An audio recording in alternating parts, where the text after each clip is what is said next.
Moin Leute, Jakob hier. Ich habe mich soeben selbst ausgesetzt und werde die nächsten 5 Tage auf dieser abgelegenen, unbewohnten Küsteninsel nördlich des Polarkreises verbringen. Ich habe weder Essen noch Wasser. Was ich dabei habe, sind 7 ausgewählte Gegenstände. Die Wetterprognose für die nächsten Tage ist, nett gesagt, miserabel. Übermorgen werden 30 Liter Niederschlag und 90 km/h Sturmböen erwartet. Ich war ganz ehrlich kurz davor, das Ganze abzubrechen, aber ich bin fest entschlossen, die 5 Tage durchzuziehen. Ich bin allein auf die Insel gekommen und muss hier dann auch nach den 5 Tagen alleine wieder runterkommen. Fangen wir links an. Schlafsack ist hier eigentlich das absolute Must-Have. Wir sind hier einfach in der Arktis unterwegs und es wird kalt. Deswegen zweiter Gegenstand, Isomatte. Vor allem auch wegen der Kälte. Guter Schlaf ist super entscheidend, auch für die Psyche. Deswegen habe ich mich dazu entschlossen, die Isomatte mitzunehmen. Nächster Gegenstand ist meine selbstgeschmiedete Axt. Genau, ich habe mich für die Axt entschieden, statt dem Messer, weil ich denke, dass ich damit einfach ein bisschen mehr machen kann. Filigrane Arbeiten sind schwieriger, das Grobe ist dafür einfacher und man kann auch mal einen kleinen Baum damit fällen. Dann Nummer 4, ein Topf. Einfach stinknormaler Edelstahltopf, wo noch so ein Plastikgriff dran ist. Nummer 5, Tüte Kaffee. Oh, ein Adler. Okay, Nummer 6, Feuerstahl. Feuer bohren kann ich nicht, habe ich mehrfach probiert, noch nie hinbekommen, ganz ehrlich. Damit kriege ich ein Feuer an und ohne Feuer wird es auch ziemlich mau. Dann kann ich kein Wasser abkochen, kann kein Essen zubereiten, kann nicht mal meinen Kaffee kochen, den kann ich dann als Pulver fressen hier. Nummer 7 ist bei mir eine Angel und ein bisschen Angelzubehör. Ich habe ein paar Pilker, ein paar Haken, irgend so ein Vorfach, nicht allzu viel. Das zählt bei mir als ein Gegenstand. Ich meine, wer macht die Regeln? Ich selber. Also für nichtsdestotrotz kann ich jetzt schon sagen, dass es super schwierig wird, hier einen Fisch zu kriegen. Ich habe natürlich vom Wasser schon ein bisschen die Insel ausgecheckt. Es ist einfach super flach rings um die Insel. Ich weiß nicht, ob hier Fische ringsrum sind. Ich kann es nur probieren. Des Weiteren habe ich als Backup 3 Gegenstände im Boot, die ich aber nur einsetzen möchte, wenn ich muss. Das ist zum einen ein Tarp. Wie gesagt, es wird brutaler Regen erwartet. Wenn ich kein Shelter finde oder bauen kann, bin ich einfach richtig am Sack, weil es auch einfach zu kalt wird. Der nächste Gegenstand ist ein Wasserfilter. Als letztes habe ich noch einen Sunny-Kit dabei, einfach für einen Notfall, falls ich mich schneide, mir irgendwas breche, irgendwas passiert. Dann habe ich hier meine jetzt nassen Paddelklamotten, habe einmal Wechselklamotten und das ist, was ich zusätzlich hier noch liegen habe, was ich jetzt noch nicht anhabe. Lange Unterhose, Regenjacke, Downjacke und eine Mütze. Dann mein Kameragear, Drohne, Akkus, Ladekabel, alles mögliche an Kram. Ich habe keine Waage dabei, aber es gibt einen Bildabgleich, ob und wie sehr ich in den 5 Tagen abnehmen werde.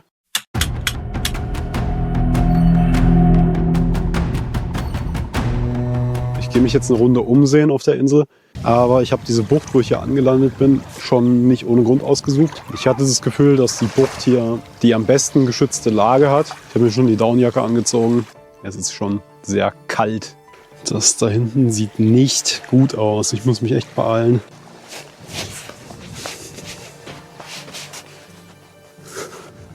Hier wachsen eine Menge Preiselbeeren. Sind noch nicht so richtig reif. Noch nicht so ganz die Saison, aber durchaus schon essbar. Moltebeeren. Ich hoffe, ich finde noch mehr davon. Das ist hier die nächste kleine Bucht. Okay, jetzt erstmal ein bisschen Müll. Hoffentlich keine Weltkriegsbombe, sondern eine Boje. Bisschen Seil. Seil ist gut. Jo Leute, ich habe gerade den richtigen Jackpot-Fund gemacht. Hier ist alles voll mit Steinbeeren. Hier ist voll. Hier ist voll. Überall hier oben. Hier, uns hängt auch richtig viel dran. Da oben sind auch welche. Und hier oben ist auch alles voll. Alter. Das ist auf jeden Fall schon mal eine Erleichterung. Ich snack jetzt ein paar davon. Ich hatte nämlich noch nichts zu essen und lasse aber den Rest für später. Konsistenz ist so ein bisschen Gelee-artig und Geschmack ist an sich säuerlich, aber gut, nicht zu sauer. Okay, wir sind jetzt hier auf der anderen Seite. Sonst habe ich erstmal nicht so viel gefunden. Ich latsche jetzt erstmal zurück zum Camp, damit es nicht zu spät wird. Da hinten sieht man außerdem eine dicke, fette Regenwolke. Deswegen Jetzt erstmal Feuer anmachen und irgendwie versuchen, ein Lager aufzubauen und ein Shelter zu bauen. Nicht so gut, gar nicht gut. Schnell zurück. Es kann gut sein, dass ich nicht alleine bin auf der Insel. Sieht aber jetzt auch nicht so frisch aus. Mal gucken.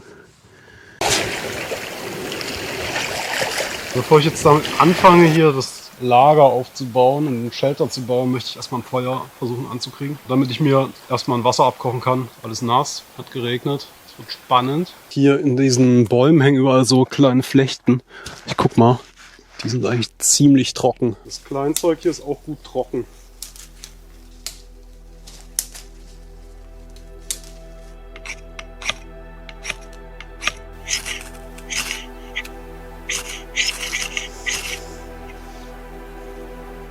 Nein, komm. Das ist halt echt nicht so trocken, das Zeug. Versuchen wir mal ein bisschen mehr zu sammeln davon. Oh, komm schon! Schon mehrfach hier kleine Flamme, aber geht einfach immer wieder aus. Alles nass, die Scheiße.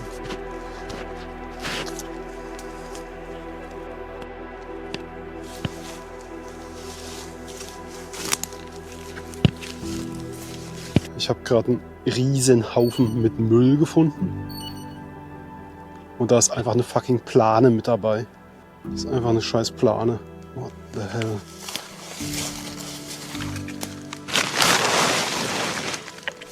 Das ist halt ein bisschen zerlöchert. Aber das ist halt trotzdem immer noch tausendmal besser als alles, was ich hier auf der Insel an Moos und Blättern finden kann. Als Dach. Diesen Klotz mit Styropor. Keine Ahnung, ob hier einfach jemand seinen Müll abgeladen hat oder... Ich hoffe, dass das feine Zeug trotzdem in Punkten fängt. Das ist halt krass, das Zeug. Einfach trotz, dass es nass ist.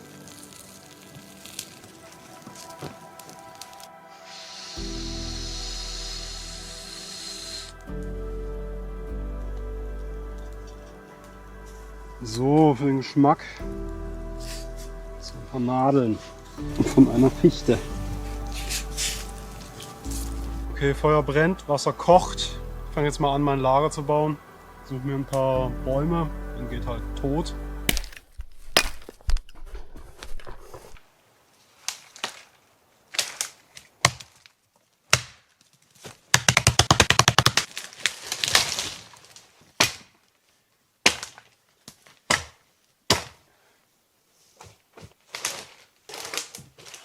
Das ist jetzt erstmal mein Grundgerüst. Ich glätte das jetzt noch ein bisschen und dann schnappe ich mir den Teil aus der Mitte, der am wenigsten Löcher hat, und mache den da drüber. Vielleicht sogar doppelt nochmal.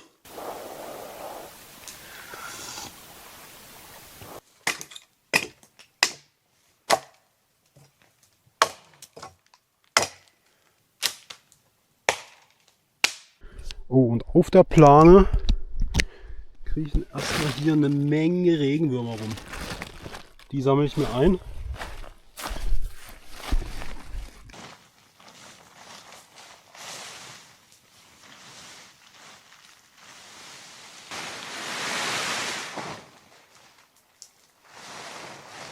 So, ich glaube, wir haben schon mal ein kleines Problem. Man ist ja schön und gut, wenn das Feuer geschützt ist. Aber ich will natürlich auch nicht eingeräuchert werden. Ich glaube, ich werde das Feuer ein Stück nach draußen verlegen müssen.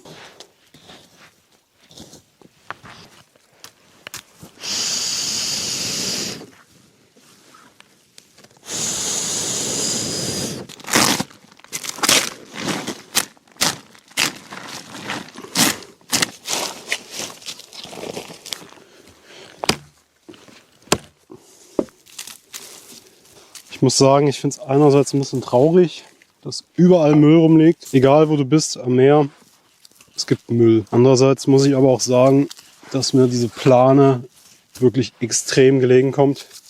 Und das Krasse ist eigentlich, hätte ich mich dazu entschlossen, mein Lager irgendwo anders auf der Insel aufzuschlagen, hätte ich vielleicht diese Stelle überhaupt nicht gefunden. Okay, ich habe jetzt hier noch das Stück über. Erstmal an einer ziemlich wichtigen Stelle da noch ein Loch drin. Das möchte ich noch zumachen auf jeden Fall. Und dann würde ich, glaube ich, ganz gerne perspektivisch die Seite noch zumachen. Jetzt ist zwar kein Wind, aber der wird noch kommen. Und dann bin ich ein bisschen windgeschützt. Feinste Schnur. So, ich habe jetzt die Plane hier nochmal aufgeteilt gehabt. Das große Stück packe ich noch auf das Dach oben drauf. Und das kleine reicht, um das da hinten abzudecken. Genau, ich habe keine Unterlage für meine Isomatte. Deswegen sammle ich mir noch ein bisschen Müll, damit ich kein Loch reinpiekse. Das nehme ich.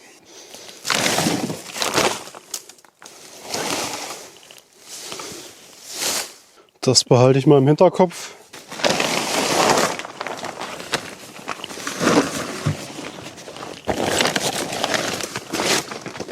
Ich habe mir hier so einen Eimer gesammelt. Die Schale hier, da es dank der Plane jetzt alles ein bisschen schneller ging, als ich erwartet hatte, habe ich jetzt noch ein bisschen Zeit und kann noch mal eine Runde um die Insel drehen. Ich nehme die Angel mit. Die Ebbe setzt auch langsam wieder ein. Sprich, ich kann mir vielleicht noch so ein paar Sachen sammeln. Ich gehe jetzt einfach mal quer über die Insel. Mal gucken, was ich da noch so finde. Vielleicht den Elch, der hier irgendwo rumrennt. Oder auch nicht.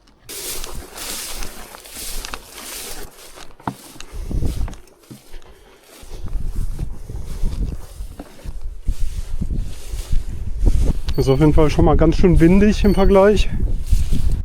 So ein bisschen Watt. So hoffen wir mal, dass das kein Treibsand ist.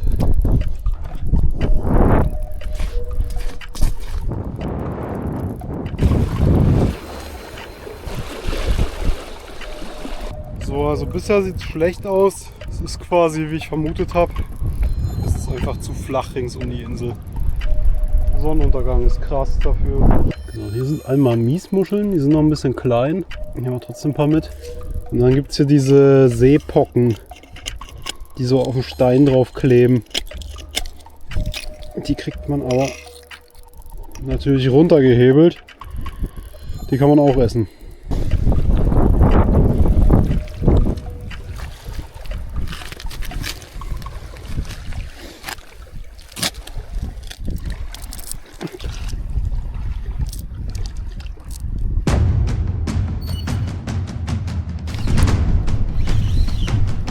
Ja, komm schon. Komm schon. Oh, come on. Alter! Ja! Junge, ich habe mich noch nie so über einen Seelachs gefreut. Oh, geil. Seelachse sind eigentlich selten alleine, zumindest in der Größe nicht. Vielleicht gibt es noch einen, mit bisschen Glück.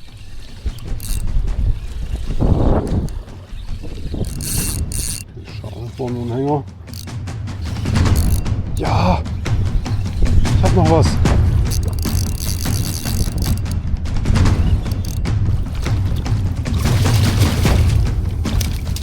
Nice! Der ist noch mal viel größer. Ich bin ein bisschen im Zwiespalt. Eigentlich habe ich genug Fisch für heute und morgen. Aber ich weiß auch nicht, ob die Seelachse die anderen Tage dann wieder da sind. Die wandern halt, ziehen hier rum. Und ich habe halt einfach gerade Glück, dass sie da sind. Gleichzeitig will ich aber auch nicht, dass der Fisch halt verdirbt. Ja, scheiße, hängen geblieben und Abriss. Erster Pilker weg. Oh nee, mein Griff ist, glaube ich, gerade gebrochen. Oh, es flackt bestimmt gleich runter alles. Jo, das war's. Alter, mir fällt gleich die Hand ab, wenn ich das länger so trage noch. Ich sammle mir jetzt nochmal ein paar Steinbeeren ein. Und dann packe ich es, gehe wieder ins Camp.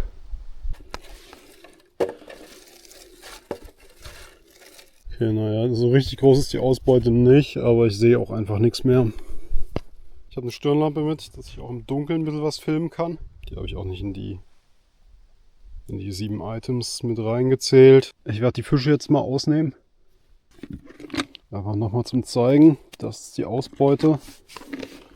Und ich habe echt nicht mehr damit gerechnet, dass ich noch was kriege. Ich habe echt viele Würfe gemacht.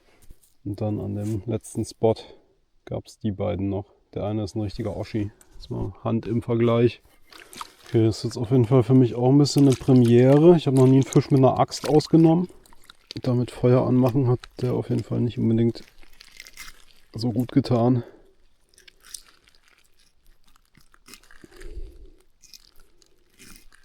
Eine Menge Sandaale im Magen. Und hier sogar noch so eine ganze Seenadel. Okay, ich hebe jetzt hier die auf, die noch nicht verdaut sind und behalte mir die als Köder. Ich möchte trotzdem noch ein bisschen angeln. Ich habe hier so ein Paternoster und hoffe, dass da irgendwie ein Plattfisch drauf beißt. Jetzt nachts werden die eigentlich ganz gerne aktiv.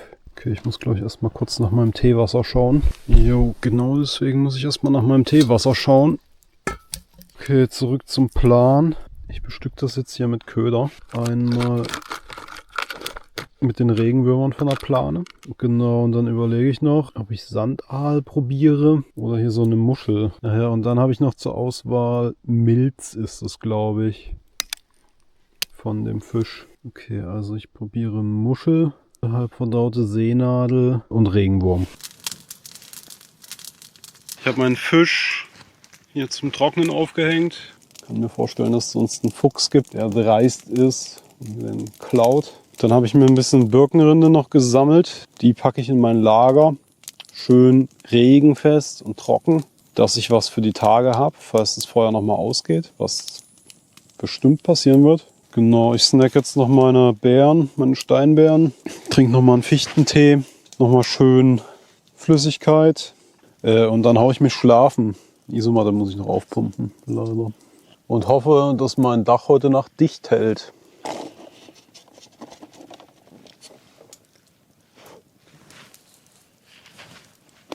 Fisch gibt's morgen, habe ich beschlossen. Ich weiß nicht, ob ich morgen was bekomme, deswegen hebe ich den einfach lieber auf. So, nochmal kurz Angel checken, aber bisher ja nix. Gute Nacht und bis morgen. Das war's für Tag 1. Ja, geil. Und so werden die nächsten Tage. Nur noch viel schlimmer. Aber guten Morgen.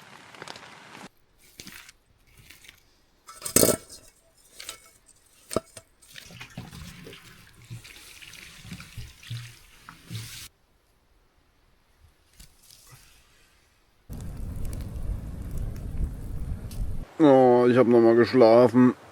Ich habe die Nacht so wenig geschlafen, weil zu viel Rauch. Ja, deswegen habe ich auch heute Morgen dann das Feuer runter verlegt. Naja, auf jeden Fall ist jetzt glaube ich irgendwann mittags. Gut ist, es regnet gerade nicht mehr. Die Sonne ist gerade wieder ein bisschen draußen. Ich habe Hunger. Ich suche mir irgendwas. Guck mal, das ist unsere Insel hier. So, vom Umriss.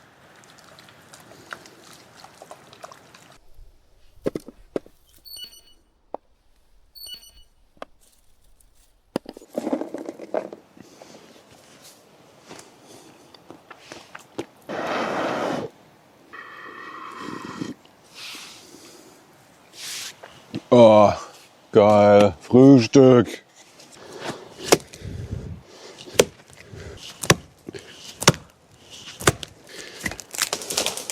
Ich möchte ein bisschen größeres Holz sammeln, dass ich nicht aller Nase lang nachlegen muss. So, ich versuche jetzt hier mal mein Feuer ein bisschen einzugrenzen. Wobei ich vielleicht, jetzt wo ich das gerade sehe, das hier auch nutzen kann. Das ist quasi ein perfekter vorgebauter Räucherofen für mich.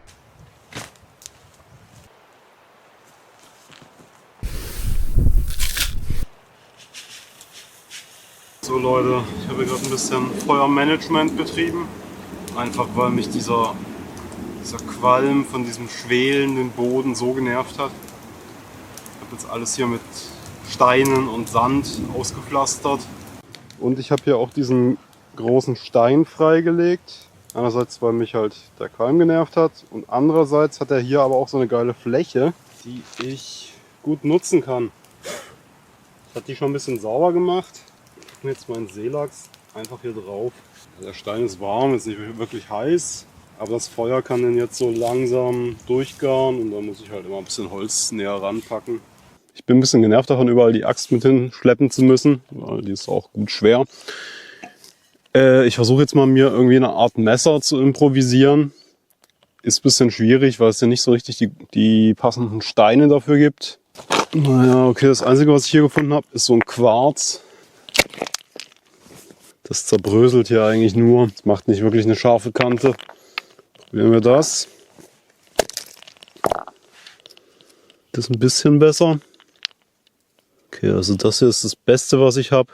bisher. Okay, ich habe jetzt hier eine einigermaßen scharfe Kante. Ich weiß nicht, wie lange die scharf bleibt. Ich denke, um einen Fisch auszunehmen, könnte es reichen.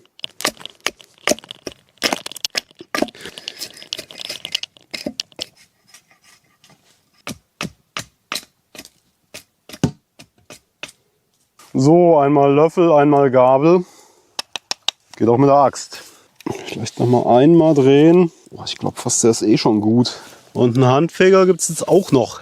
Erstmal Tisch abwischen. Und dann gibt es jetzt mal Mittagessen hier. Ja, optimal, Alter. Ja, sieht auf jeden Fall durch aus. Alter. Ich sage euch, egal was man isst, es schmeckt so viel besser, wenn man Hunger hat. Wenn man richtig Hunger hat, vor allem. Ich habe mir hier von unten noch so ein bisschen Blasentang geholt. Den kann man essen und der ist sehr salzig. Ich kaue jetzt einfach parallel so ein bisschen darauf rum, weil der Fisch zu wenig Salz dran hat. Also der hat gar kein Salz dran. Ist auf jeden Fall sehr zäh. Und damit schmeckt es halt einfach ein bisschen besser nochmal.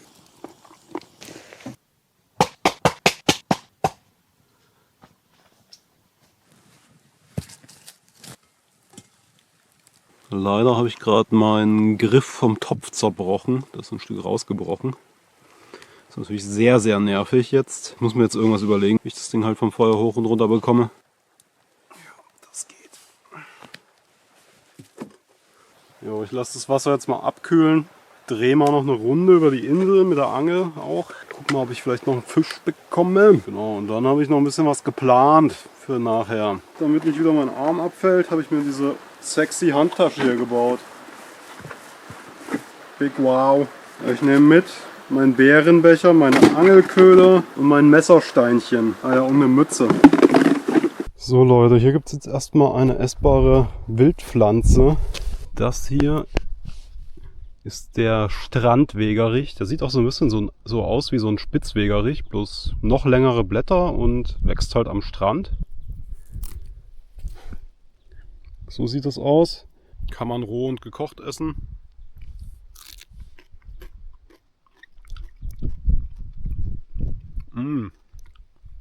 Ist auf jeden Fall sehr salzig. Ich weiß nicht, ob das Salz außen dran klebt oder ob die Pflanze das aufnimmt. Schmeckt auch ein bisschen wie Spitzwegerich tatsächlich.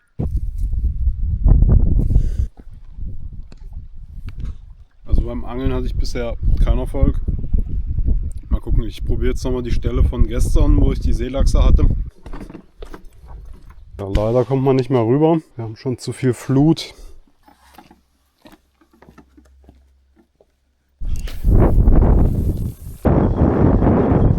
Ja, auch hier leider bisher kein Fisch. Auch ein super Fund hier. Den nehmen wir mit gegen herabfallende Kokosnüsse. Falsche Klimazone. Ich snack hier auf jeden Fall rein, was geht. Ein Brett. Das nehme ich mit. Ich habe mich jetzt doch dazu entschlossen, einmal um die Insel ringsrum zu laufen, statt zurück. Ich bin jetzt gleich in dem Teil, wo ich noch gar nicht war. Mal gucken. Vielleicht finde ich noch was Spannendes. Angelköder gefunden. Zerfressener Gummifisch. Stecke ich mal ein. Mal gucken. Schöne Stände auf jeden Fall. Die Insel.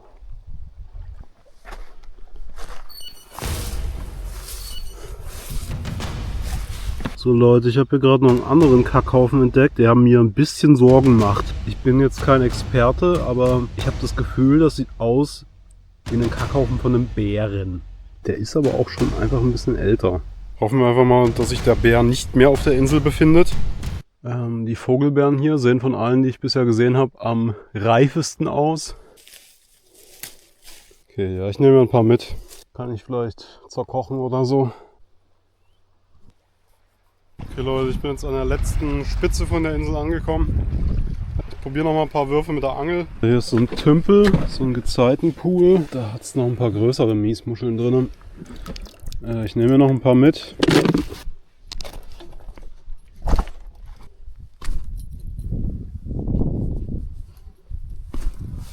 Ich Ich weiß nicht, ob ich mir wegen der Bärenkacker Sorgen machen sollte. Aber die sah halt wirklich schon sehr alt aus. Und es war auch die einzige Stelle, wo ich was gesehen habe. Vielleicht kommen halt Bären hier ab und zu rüber und Elche. Die nächste große Insel ist auf jeden Fall relativ nah. Das sind hier nur so, keine Ahnung, 500 Meter rüber. Ich denke, das kann so ein Tier auf jeden Fall schwimmen. So, ich glaube, ich habe was. Nein, nicht über den Stein, Alter. Nein! Oh, ab. Ist wieder was dran? Oh, nein, nicht wieder dasselbe hier. Nicht wieder an die scheiß Steine, ey. Alter, das ist eine Makrele. Fuck!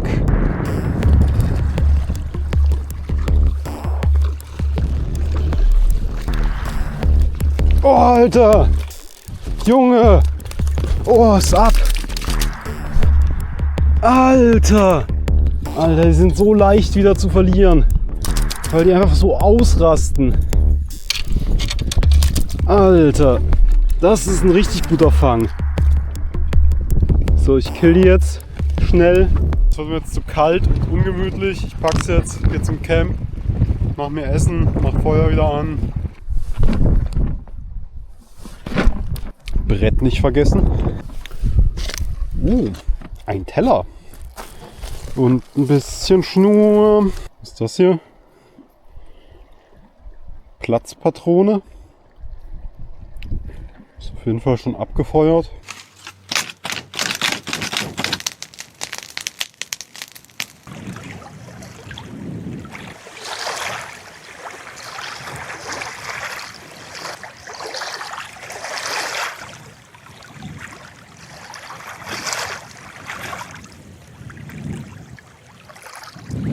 Dafür, dass es mit der Axt gemacht ist.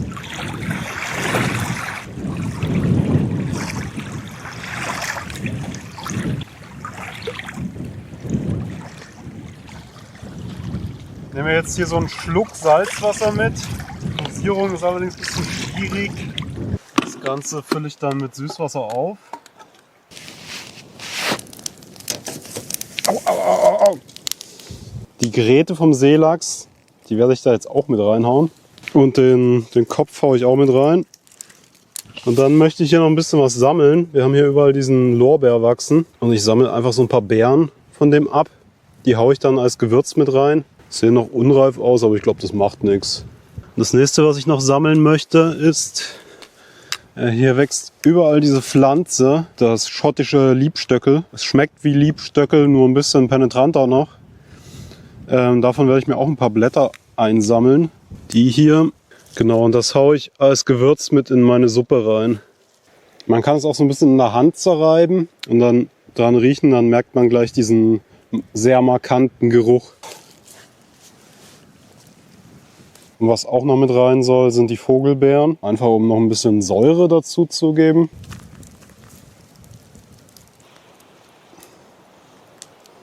So, von der Makrele möchte ich für jetzt ein Stückchen roh essen.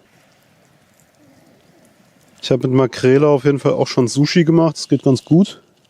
So, ein bisschen Seetang fürs Salz.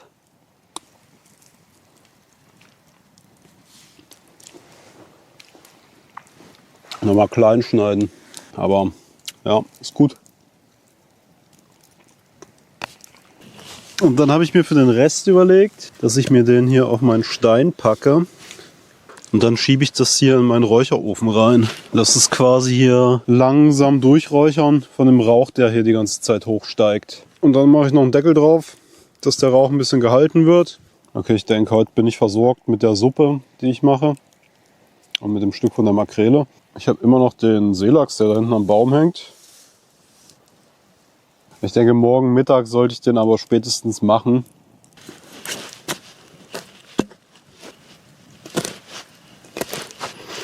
Für die Suppe schneide ich mir den Tang auf jeden Fall klein, weil der doch recht zäh ist. So, das hat jetzt hier so eine Stunde lang geköchelt. Ich nehme das jetzt runter und hau die ganzen Gräten raus und so weiter, dass ich nur noch die Flüssigkeit habe.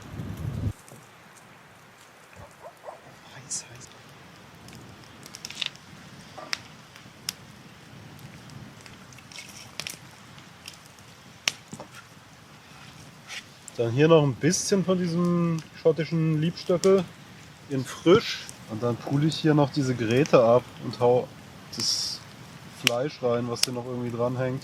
Und man kann schon sehen, dass da richtig Fettaugen auf der Suppe oben drauf schwimmen. Ich denke, das meiste wird von der Makrele kommen. Dann gibt es jetzt hier noch den restlichen Seelachs einfach da reingehauen.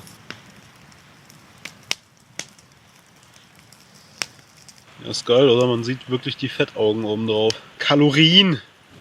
Ich hau mir jetzt mal eine Suppe rein und dann hau ich mich pennen. Es ist richtig ungemütlich draußen. Ich bin froh, dass ich ein Dach habe.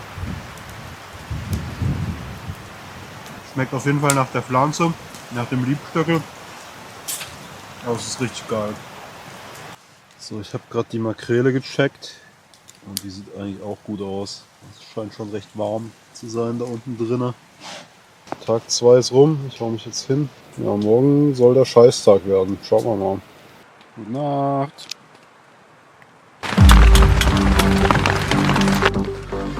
Oh Leute, es ist echt ungeil. Es tropft überall rein. Stürmt wie Sau draußen. Mein Schlafsack ist schon übelst nass. Es wird beschissen. Ich glaube, ich war mir einfach zu sicher mit der Plane. Es tropft aber einfach überall durch. Schau, Alter, das ist schon alles komplett nass. Ich bin echt am Überlegen, ob ich meinen Notfalltarp raushole. Die Stimmung hat gerade den Tiefpunkt erreicht. Es ist alles nass. Mein Schlafsack ist nass, meine Isomatte ist nass, ich bin nass, meine Klamotten sind nass. Meine eigentlich eingepackte Downjacke ist nass, weil der Sack nicht dicht war. Draußen geht die Welt unter. Und das Ding ist, selbst wenn ich jetzt die Insel verlassen wollte, kann ich das nicht, weil einfach der Wind viel zu krass ist. Jetzt mit dem Kajak übers Meer, ciao.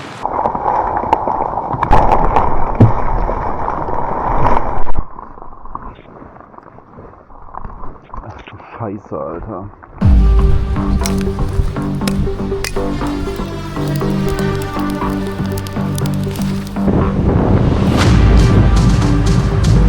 Ach du Scheiße!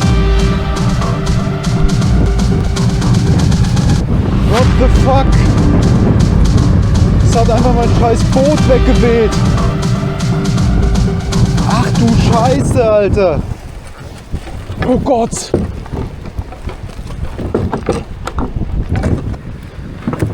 Oh man.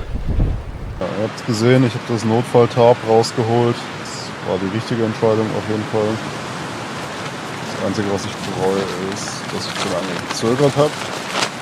Ich habe einfach eine massive Fehleinschätzung gemacht, was diese Plane angeht. Ich dachte, 3 Lagen wären halbwegs dicht, aber es hat überall durchtropft, wirklich überall. Ich bin davon aufgewacht, dass es mir ins Gesicht getropft hat. Zu dem Zeitpunkt ging es aber eigentlich noch, dann bin ich ein bisschen umgerutscht. Und dann war es irgendwann so, dass ich nirgendwo mehr hinrutschen konnte. So, Feuer brennt erstmal wieder. Ich habe diese Kiste dahingestellt, um noch so ein bisschen Windschutz zu bauen. Da draußen geht die Welt unter. So Leute, ich muss wieder raus, Holz nachlegen, Feuer ist aus.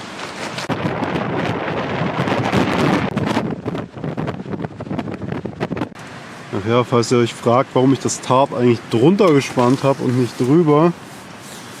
Das ist, weil zu dem Zeitpunkt in der Plane oben über mir schon so viel Wasser drin war, dass es dann einfach noch eine halbe Stunde länger auf mich drauf getropft hätte. Ich habe jetzt hier einen halben Tag rumgelegen, Kaffee gesoffen und sonst eigentlich nichts gemacht. Es ist immer noch bärstigstes Wetter draußen.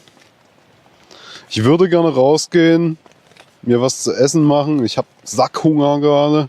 Ich habe richtiges Loch im Magen. Ich denke, ich werde trotzdem noch ein bisschen warten, gucken, ob der Regen irgendwann mal aufhört. Es ist immer mal so eine Pause, aber dann kommt halt wieder der nächste Schwapp und volle Kanne von der Seite und von überall. So sieht es leider gerade aus. Und ja, ich habe noch ein bisschen über das Ding mit dem Tarp nachgedacht. So, weil ich hatte mir eigentlich wirklich fest vorgenommen, das Tarp nicht zu verwenden und mir was zu bauen. Aber ich bin ganz ehrlich, ich wäre einfach richtig am Sack gewesen jetzt. Ich wäre komplett nass, alles wäre nass gewesen. Es ist kalt, es ist super windig. Und so, das hat halt die Situation jetzt gerettet. Und ja, und ich habe es vorhin schon erwähnt, ich bin momentan glaube ich, nicht in der Lage, alleine von dieser Insel wieder runterzukommen. Das Ganze hat sich quasi von einer fiktiven Survival-Situation in eine recht reale Survival-Situation gewandelt. Und deswegen wollte ich einfach das Risiko auch nicht eingehen, dass ich hier komplett unterkühle, weil alles nass ist. Ja, das Tarp ist jetzt auch der Grund, dass ich meine Sachen wieder halbwegs trocken bekommen habe. Hier pustet halt der Wind durch und trocknet das so ein bisschen. Das ist der große Vorteil davon. Also ich friere nicht mehr. An sich geht es mir ganz gut. Ist ja aber auch erst Tag 3. Der schlimme Hunger kommt wahrscheinlich noch. So Leute, die Makrele ist kalt und einmal komplett voll geregnet außerdem. Ich packe die jetzt nochmal in den Räucherofen. Ich muss halt leider aller Nase lang hier neues Holz draufhauen, weil das so schnell runterbrennt. Das pustet quasi einfach nur weg.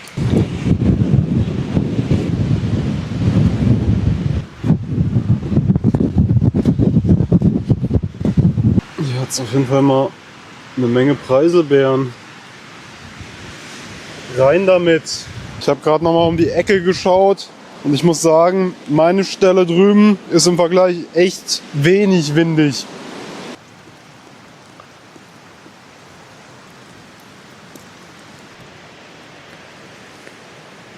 Okay, ich lasse den Rest noch für später. Ich werde jetzt auch meinen Seelachs mal zubereiten.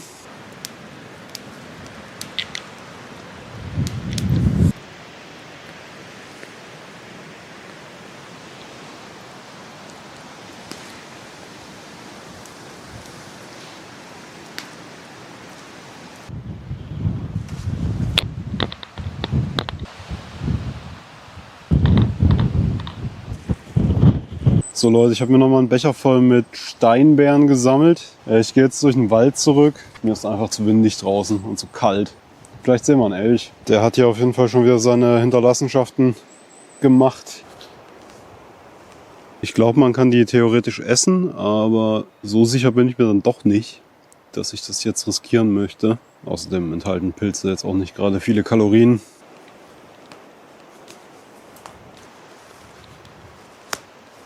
Hier haben wir jetzt zur Abwechslung mal eine giftige Beere, die ich euch zeigen möchte. Und zwar ist es die sogenannte Einbeere. Wie der Name schon sagt, erkennt man die daran, dass sie nur eine Beere dran hat. Die sieht aber aus wie eine Heidelbeere. Also aufpassen beim Sammeln, dass man da nicht aus Versehen zulangt. Genau. Ansonsten hat die hier so 4 Blätter. An der Blüte auch nochmal diese 4 kleinen Blätter. Der Elch könnte sich hier auf jeden Fall richtig gut verstecken. Es ist so dermaßen dicht, der Wald.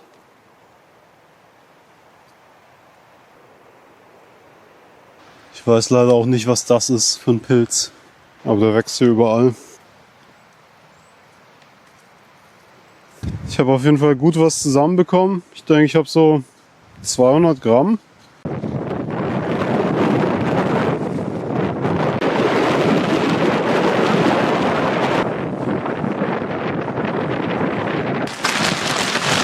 Boah, knallt richtig runter.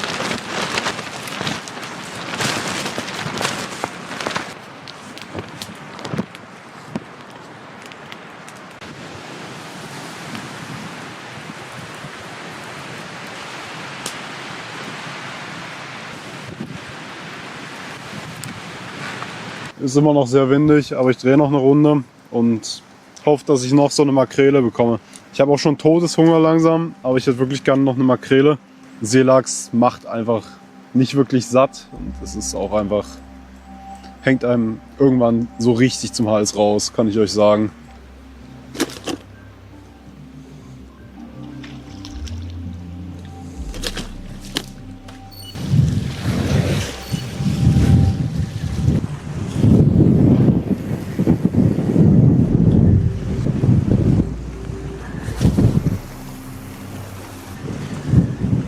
Ich mache mich auf den Rückweg, da hinten kommt diese massive Regenfront angerückt.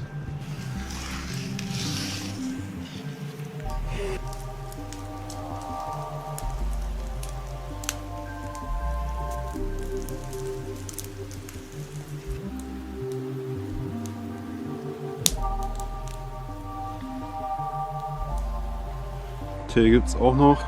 Ich wollte mal Tanne. Tag 3 neigt sich dem Ende. Fazit, naja, war jetzt nicht so der beste Tag, so insgesamt. Ich lag eigentlich den halben Tag nur rum, weil einfach das Wetter zum Kotzen war. Sturm, Regen von der Seite. Heute Morgen einmal komplett durchgenässt, dann halt auch direkt übelst gefroren. Hungermäßig, ja, ich habe schon gut Hunger, kann man nicht anders sagen. Ich habe das Gefühl, Fisch macht nicht wirklich satt. Ich glaube vor allem, der Seelachs bringt eigentlich keine Energie. Das ist halt, der hat kaum Fett. Das ist quasi pures Eiweiß. Die Makrele ist besser. Naja, ich denke, ich bin auf jeden Fall deutlich im Kaloriendefizit. Ich habe das, glaube ich, neulich mal ausgerechnet. Wenn ich meinen Kalorienbedarf nur durch Beeren decken möchte, brauche ich so 5 bis 6 Kilogramm am Tag. Da komme ich nie im Leben drauf. Ich komme so auf, weiß nicht, 500 Gramm vielleicht. Und 500 Gramm sind halt einfach nicht viel. Das sind halt einfach 250 Kilokalorien oder sowas. Was noch? Naja, ich habe gerade festgestellt, Tannentee schmeckt besser als Fichtentee. Viel besser, finde ich, ehrlich gesagt. Ich hau mich jetzt schlafen. Morgen Tag 4, dann noch eine Nacht, Tag 5 und an Tag 5 fahre ich auch zurück. Dann bis morgen.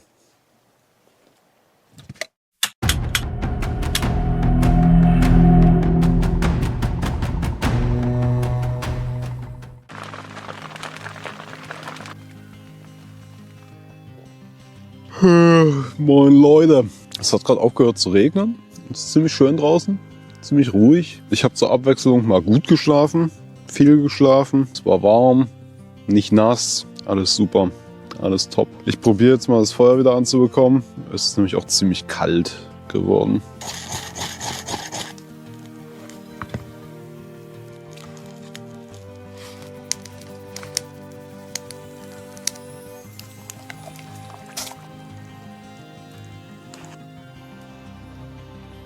Ich habe gerade meinen Schuh beim Trocknen richtig schön angekokelt. Guck mal hier. Ach du Scheiße. Ärgerlich. Naja, gut. Ich war hier nicht so richtig happy mit dem Schuh, muss ich sagen.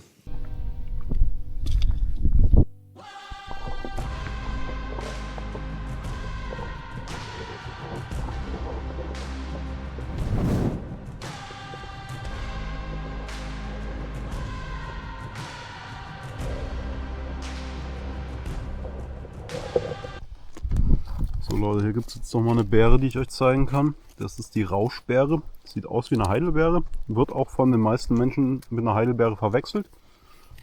Und als solche gegessen. Der Name ist allerdings ein bisschen irreführend, weil man kann die essen und die schmeckt auch gut. Ja, die Pflanze wächst ja quasi überall, aber es ist halt recht wenig dran. Nochmal kurz ein bisschen looten. Es gibt hier auf jeden Fall so einen Haufen Rohre, aber ich weiß auch nicht so richtig, was ich damit anfangen soll, ganz ehrlich. Hier hat es noch einen Blumentopf. Kann ich mir noch eine Zimmerpflanze halten. Ach ja, nochmal zu dem Netz, was hier rumliegt. So gern ich das nehmen würde, um damit Fische zu fangen. Ich kann das nicht machen, weil ich in diesem Land nicht die Berechtigung habe, mit Netzen zu fischen. Und ich muss mich natürlich trotzdem noch irgendwie an die lokalen Gegebenheiten halten, sprich Fangmethoden, Mindestmaße und sowas einhalten.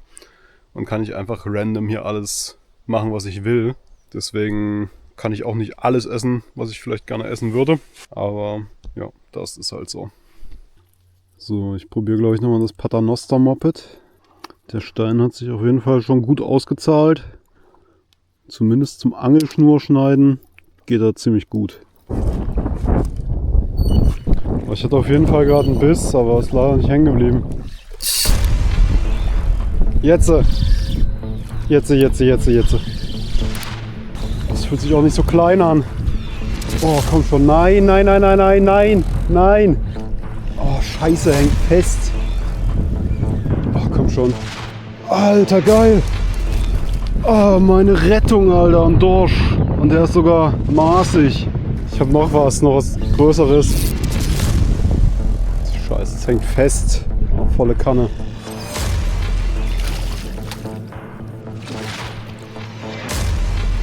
Nochmal 2 Dorsche. Der eine ist zu klein, der muss wieder rein.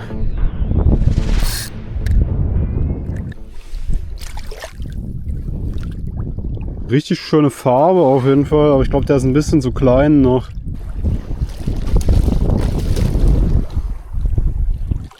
Der wäre maßig, aber ganz ehrlich, ich habe eigentlich genug Dorsch. Ich hatte gehofft, noch irgendwie eine Makrele zu fangen, aber ich fange hier gerade auf jeden Fall nur Dorsche. Ich lasse jetzt gut sein, gehe zurück und mache mir die auf dem Feuer. Handtasche ist praktisch. Ja.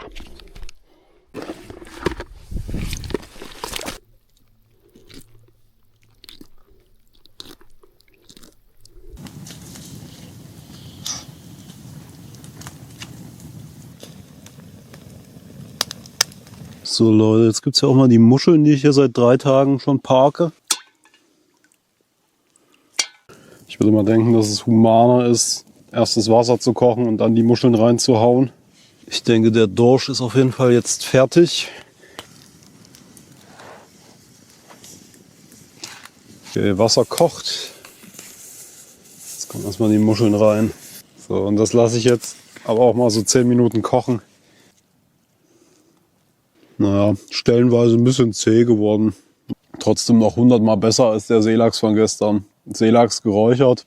Sieht zwar gut aus, ist aber nicht gut, kann ich euch sagen. So, die Muscheln würde ich jetzt mal für fertig erklären. Jetzt noch so ein bisschen Butter, ein bisschen Zitrone, bisschen Salz, bisschen Pfeffer. Das wäre geil. Okay, probieren wir mal Miesmuschel. Ja, ist geil. Vor allem ist salzig.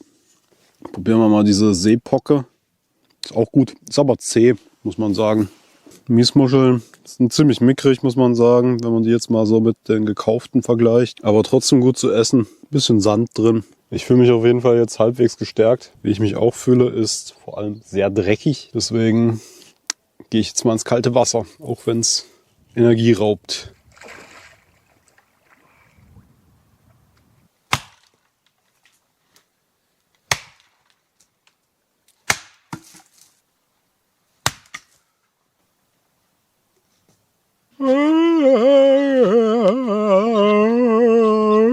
Jetzt quatscht mir der Vogel die ganze Zeit rein, oder was?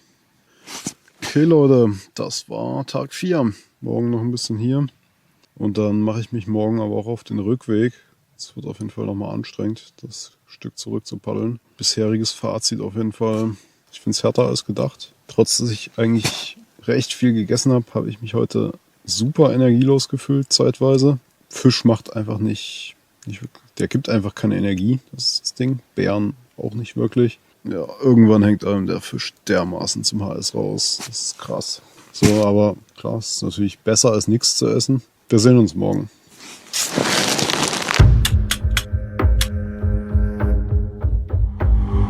Oh, moin. Ich hatte gestern Abend richtig Probleme einzuschlafen, weil ich das brutalste Hungergefühl bekommen habe. Eigentlich dachte ich, wäre halbwegs gesättigt nach dem Fisch, nach den Muscheln, aber es hat nicht sehr lange angehalten. Oh, ich lag im Bett und konnte einfach nur noch an Essen denken. Das war krass. Und außerdem habe ich mich irgendwie hingelegt und habe super Schmerzen in meinen Beinen bekommen. Ich weiß nicht warum. Also wie als wäre ich, keine Ahnung, Halbmarathon gelaufen. Aber ich bin ja nur hier ein bisschen über die Insel gelaufen. Ich mache mir jetzt einen Kaffee, sammle mir ein Frühstück, dann schauen wir weiter. So, fängt natürlich jetzt erstmal richtig schön an zu schiffen. Sogar noch Kaffee übrig, kann noch ein paar Tage länger bleiben.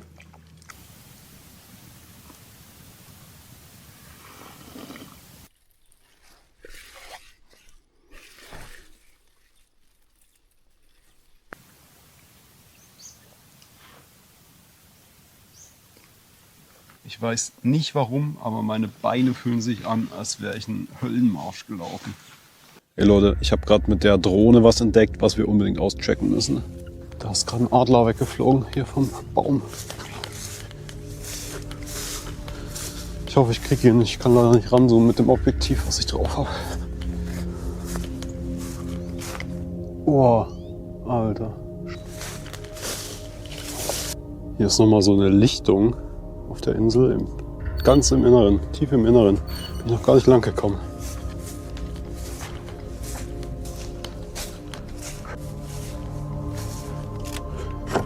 Ist abgeschlossen, aber sieht so aus, als wäre hier seit Jahren niemand mehr gewesen.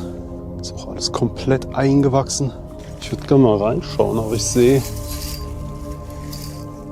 nicht wirklich was. Ist zugeschlossen. Und Lampe habe ich nicht mit. Wer weiß, was da noch so drin ist. Bisschen gruselig auch. Okay, die Leiter ist auch komplett verrottet. Der Eimer, der steckte wahrscheinlich mal auf dem Schornstein, damit es nicht reinregnet. Ich weiß doch gar nicht, woraus es gebaut ist. Sieht aus wie Asbest. Okay Leute, jetzt kann ich euch nochmal die Beere hier zeigen. Das Ding hier ist der schwedische Hartriegel. Der hat auch so rote Beeren. Innen drin sind die weiß. Der wächst ja wirklich reichlich. Ist allerdings auch nicht so mein Favorit, weil der schmeckt einfach nach nix und ist komplett mehlig innen drin. Kann man aber auch essen. Hat vielleicht auch ein paar Kalorien, aber ich glaube nicht viele. Ich versuche hier aber lieber noch so ein paar Blaubeeren zu sammeln. Okay Leute, ich habe noch ein bisschen was von dem Fisch von gestern übrig. Den mache ich mir jetzt nochmal warm, esse den. Den anderen Fisch werde ich heute nicht mehr machen, aber der fliegt natürlich nicht weg. Packen wir den dann, wenn ich zurück bin, in meinen Kühlschrank im Van. Aber ganz ehrlich, ich krieg den heute nicht mehr in mich reingestopft. Ich kann keinen Fisch mehr sehen.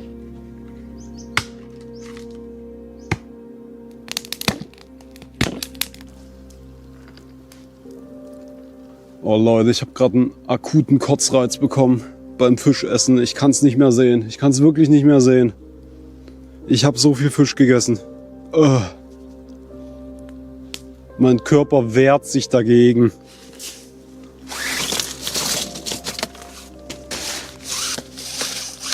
So, da hinten zieht jetzt gerade wieder richtiges Kackwetter auf. Ich versuche jetzt hier von der Insel zu flüchten, bevor es zu spät ist und ich wieder nicht mehr runterkomme. Ja Leute, ich habe in den Tagen lang überlegt, was ich mit dem Plastikmüll jetzt machen soll. Aber die traurige Realität ist leider, ich bekomme das unmöglich im Kajak weg. Also es muss hier bleiben. Ich packe jetzt alles zusammen, packe es in die Kisten und haue es wieder gesammelt an den Platz da hinten. Dann ist es wenigstens nicht verstreut, sondern an einer Stelle. Es macht mich richtig traurig, aber es ist halt so. Bevor ich abhaue, eine Sache fehlt noch. Der Figurabgleich. Ich wüsste gern wie viel Kilo, aber ich habe auf jeden Fall abgenommen, denke ich. Lean. Okay, es fängt jetzt richtig an zu schiffen. Ich muss jetzt die Kamera wegpacken, sonst geht die drauf. Ich packe jetzt mein Boot, ziehe mir meine Kajakklamotten an und dann weg hier. Okay, der Müll ist einmal gesammelt hier. Oh Gott.